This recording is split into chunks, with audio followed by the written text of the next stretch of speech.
Further ado, let's go into it. You guys, this is the moments we look for. The high octane moments. The high octane moments. Sports entertainment. Top 6 games of top caliber.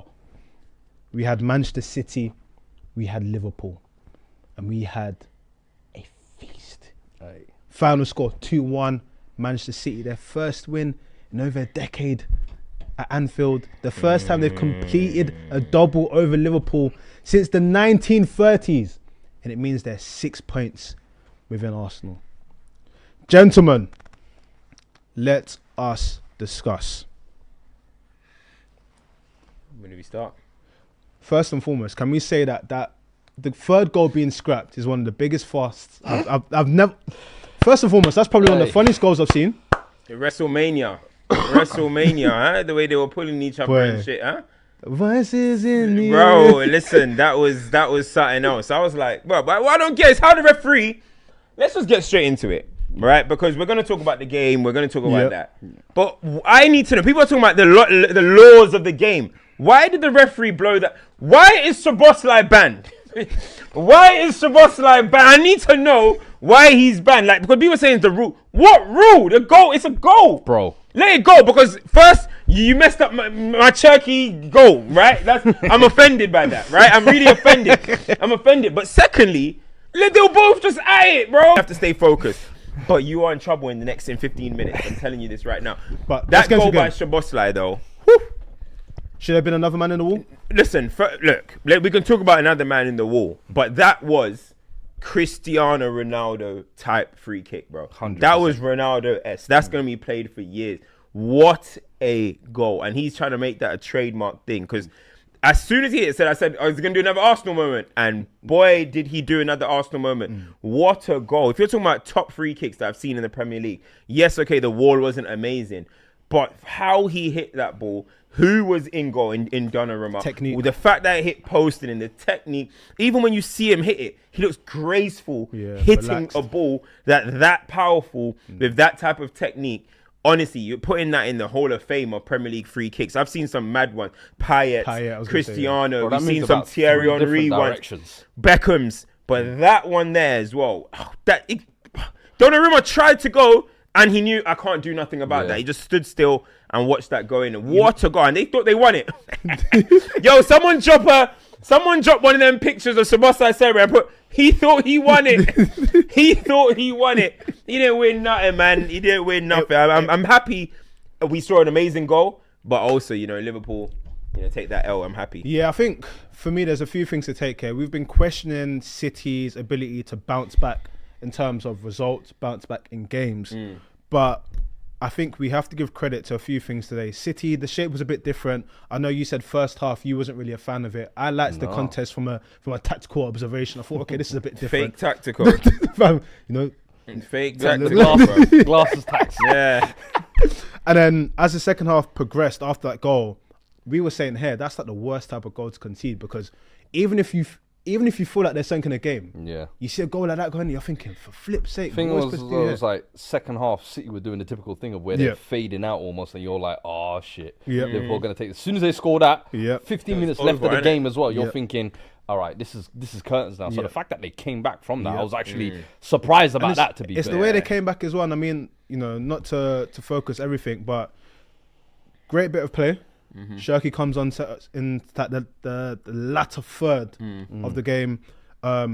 Great crossing. Haaland little flick on, facilitation. Bernardo Silva being in the right area. Finish. Cool, okay. We're seeing something. We're moving 1-1. And then it's a lovely ball over the top. And credit where credit's due, because I don't feel like South American players are always given that credit of like being book smart, know what to do. The way he baits Alisson into that foul. It's poor from Alisson. It's poor, but I mean, if you see the goalkeeper coming, you just know what to do in that situation. 100%. It's like, boy, make the contact. It's massive credit to Man City, because I thought they were losing this game. I thought they're losing this game. I still think the title's done for me. But I thought it's officially case closed today, right? So for them to go to Anfield and win somewhere where they don't win often, 2 decades. with Aguero, with KDB, with all these man, they don't win at Anfield. So for them to go and win today, we have to give them massive credit. The resilience that they had to show to dig deep. But I'm sorry, Liverpool are just a poor side now, bro. They're not when you look at last season and they were the title winners, and you look at this team now, that doesn't happen to Liverpool, bro. At their best, that shouldn't happen. Fear like this is Anfield, bro, and they bottled and they let the game go in 10 minutes after going 1-0 up with such a goal that should galvanize everybody. Liverpool, even in the way they play, yes, they had their spells, but this isn't a great Man City team either. In the first half, Liverpool team, even though it was a boring game, City were the ones dominating them. Yeah. I was just like, how are they letting this City team just dominate them like that at Anfield in the first half? Yes, they came alive in the second half, but I think for me, like, I'm looking at this Liverpool, and you can see why they are battling where they are battling at the moment. Because I think, as much as we credit City for that win, horrific result for Liverpool. I think horrific. I think from a City perspective, though, I think even though their title chances are slim, as you say, just to keep those hopes going a little bit longer, this was a must-win. I feel like, and the fact that they got the win, it just keeps that hope thinking.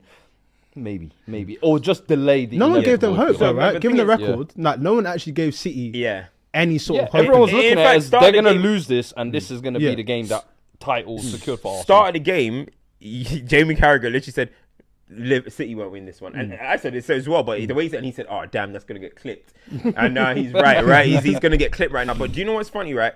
Look, everyone's talking about, a lot of people are going to be talking about, okay, that's keep City alive in the title race, which I agree, mathematically it'll keep them in the title race. But I saw Sky bring up this stat where in the last 14 games, City's record in the last 14 games of every season under Pep Guardiola, and 18-19 they won every single game, right? They got 42 points. Some seasons they got 12 wins, some seasons they got 10 wins, right? I think about 4 of them was 10 wins.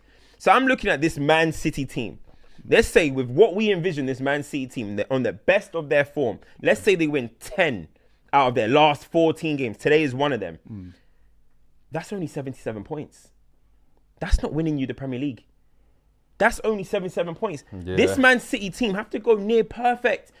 I don't think it's stated enough how bad Arsenal have to be to not win this league. It would have to be a monumental bottle. Arsenal are winning the league. 10 wins from your last 14 games is only getting you 77 points.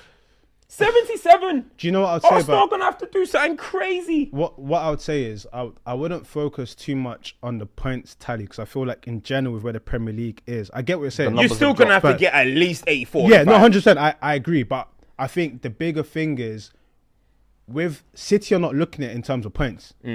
They're looking at what, games? No, every game's a cup final. That's how they, that every game is a cup final territory is where they are. Every individual. Did they have to play Arsenal again? Yeah, they got Arsenal in April. So that's where it gets interesting. But I don't see City winning every game. Well, the thing is, I don't see it. I don't know what's going to happen from here. But you've got one game against the team you need to go up against, and that's in April. Yeah. So that means between now and April, you have to win every game. Bearing in mind that you still got other competitions to deal with. How close? And they got each other in the cup final. This is what I'm saying. How close can you keep it? And listen, we've seen momentum swinger. We've seen where the things happen in football. Like I said, I don't see Arsenal losing it from here. But they needed to win today, and they did. So you know who this was really, really big for, though? It was really actually big for Erling Haaland. It was really big for him to get the goal and assist. Now, obviously, it's a penalty and stuff, but he needed that. Question marks have been on Haaland in these type of games, in this big moments, you know what I mean? And for him to get the goal and the assist, he's gonna breathe a sigh of relief, because honestly, there was about to be some real spooky conversations about Haaland in this type of fixture. You know what I mean? Everyone already knows his semi-final and final record is for City. He hasn't got a goal. He hasn't scored in a semi. He hasn't scored in a final. How many games? In 15 games. Yeah. So it's already a bit like, ooh. But a game like this, Anfield, you're playing Van Dijk, you're playing Konate, you've got to find a way. I always say that you don't have to drop a masterclass, but you've got to find a way. You've got to win that header that goes to Bernardo. It's just the little things you're coming from. Like, you just got to find a way at this level when you're of that stature. And I was scared for him even taking that penalty. I think he even telegraphed that penalty. I'm surprised Alisson didn't save it. Genuinely, I'm like, you could tell he was gonna go there. He proper telegraphed it, but he needed that. Bro, Igor Thiago is getting this guy down. 17 goals in the Premier League. Haaland just made it 21. It's getting a bit nervy for him. Yeah. So I think he really, really needed that goal. They need him on top form. If they are going to magically win all 14 games, they're going to need Erling Haaland. The big thing about that, though, can't be doing what he's been doing the last couple of weeks. It's what you said, though. It's about, like, it's not always got to be about performance, because you could say for the majority of the game, Virgil was, that was like an old mixtape performance.